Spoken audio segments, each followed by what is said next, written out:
Hello friends, स्वागत है आपका मेरे चैनल लुतिका ब्लॉग्स फिक्स इजी की बोलती कहानियों में।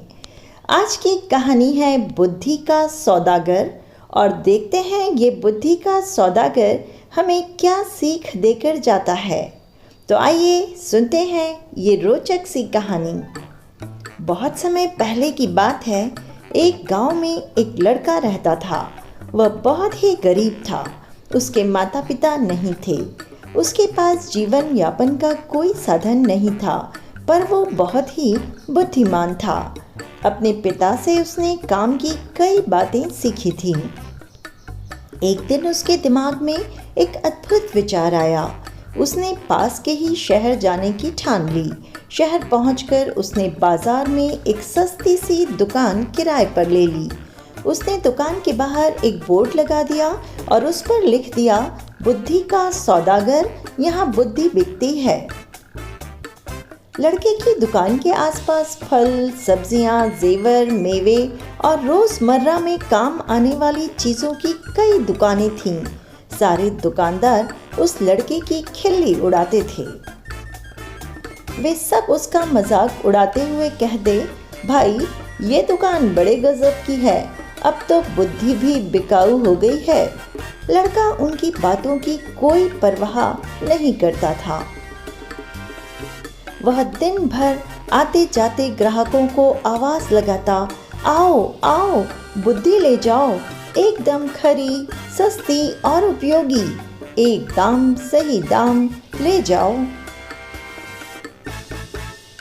लेकिन बहुत दिनों तक बुद्धि के सौदागर की दुकान पर कोई भी ग्राहक ही नहीं आया। आखिर एक दिन उसने दुकान बंद करने का निश्चय कर लिया। तभी एक धनी सेठ का मूर्ख लड़का उसकी दुकान की ओर से गुजरा। उसकी नज़र दुकान के बाहर लगे बोर्ड पर पड़ी और वह सोच में पड़ गया कि ये किस चीज़ की दुकान है। पहले तो उसे लगा कि कोई फल या सब्जी होगी। फिर उसे याद आया कि पिताजी उसे हमेशा निर्बुद्धि और मूर्ख कहते रहते हैं। यह सोचकर वह सौदागर लड़के के पास आया और बोला, एक सेर बुद्धि के कितने पैसे लोगे?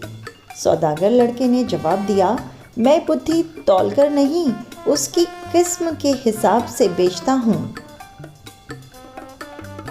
मेरे पास तरह तरह की बुद्धियाँ हैं, सबके दाम भी अलग अलग हैं। आपको किस तरह की बुद्धि चाहिए? तो ठीक है, एक पैसे में जिस तरह की भी बुद्धि आए दे दो। सेठ का लड़का लापरवाही से बोला। सौदागर लड़के ने कागज की एक पर्ची निकाली और सेठ के बेटे को दे दी। उस पर्ची पर लिखा था, जब दो लोग झगड़ रहे हो तो वहां खड़े होकर उन्हें देखना बुद्धिमानी नहीं है। सेठ का बेटा खुशी खुशी घर पहुंचा और अपने पिताजी को पर्ची दिखाते हुए बोला, देखिए पिताजी, मैं एक पैसे में अकल खरीद कर लाया हूं।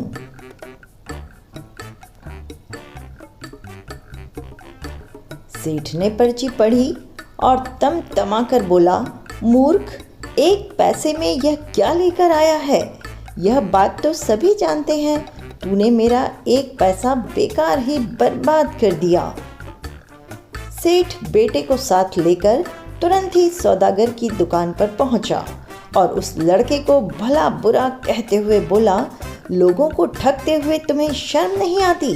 मेरा एक पैसा वापस करो। पैसा क्यों वापस करूं? माल दिया है, पैसा लिया है, लड़के ने कहा। ठीक है, तो ये लो अपने फटे कागज का टुकड़ा जिसे माल कह रहे हो। नहीं चाहिए हमें तुम्हारा माल, ये लो। ऐसा कहते हुए सेठ उसकी पर्ची वापस करने लगा। पर्ची नहीं, मेरी सीख वापस करो। अगर पैसा वापस चाहिए तो आपको कागज पर लिख कर देना होगा कि आपका बेटा कभी भी मेरी सीख का प्रयोग नहीं करेगा। बात बन गई, दोनों पक्ष मान गए। सेठ ने कागज पर हस्ताक्षर कर दिए और अपना पैसा वापस ले लिया। पैसा वापस लेकर सेठ बहुत प्रसन्न हुआ। समय बीतता गया। उस प्रदेश के राजा की 2 रानियां थीं। एक दिन दोनों रानियों की दासियां बाजार गईं। वहां उन दोनों का झगड़ा हो गया। बात हाथापाई तक पहुंच गई। लोग खड़े खड़े तमाशा देख रहे थे। उन्हीं में सेठ का बेटा भी था। झगड़ा बढ़ता देख सारे लोग एक एक करके वहां से चल दिए, मगर सेठ का लड़का करारनामे के कारण वहां से जा नहीं सकता था। वह अकेला ही खड़ा रह गया। जैसे ही दोनों दासियों की नज़र उस पर पड़ी, दोनों ही उससे अपना गवाह बनने की जिद करने लगीं। झगड़े की बात राजा व रानियों तक पहुंची। दोनों दासियों व सेठ के बेटे को राजमहल बुलवाया गया।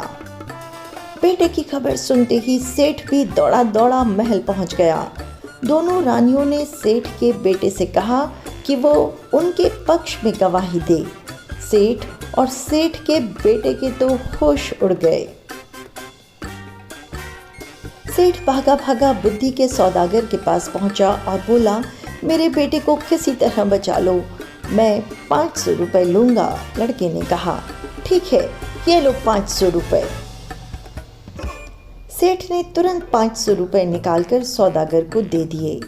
देखो, जब गवाही देने का समय आए तो अपने बेटे से पागल की तरह व्यवहार करने को कहना। बुद्धि के सौदागर ने उपाय बताया। सेठ के बेटे ने वैसा ही किया। राजा ने उसे पागल समझकर महल से बाहर निकलवा दिया।